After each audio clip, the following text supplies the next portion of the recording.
ఆదివారం పొద్దున పోయి సాయంత్రం వస్తున్నావు, రోజంతా వేస్ట్ చేస్తున్నావు అంట.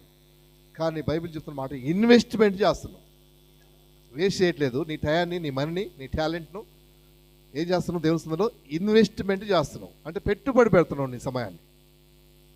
దేవుడు నీకు ఏం చేస్తాడు తెలుసా? జీతం ఇస్తాడు.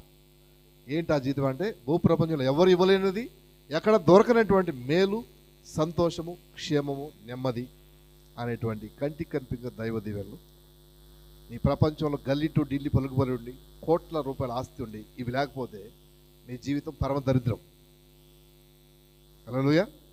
ఈ లోకంలో ఏది ఉన్నా లేకపోయినా ఇవి ఉంటే నీవు, నీ కుటుంబం, నీ పిల్లలు హ్యాపీగా ఉంటారు, సంతోషంగా ఉంటారు, క్షేమంగా ఉంటారు, నిమ్మలంగా ఉంటారు, నెమ్మదిగా ఉంటారు, ప్రశాంతంగా ఉంటారు. అంతకంటే కావాల్సిందే ఉందండి.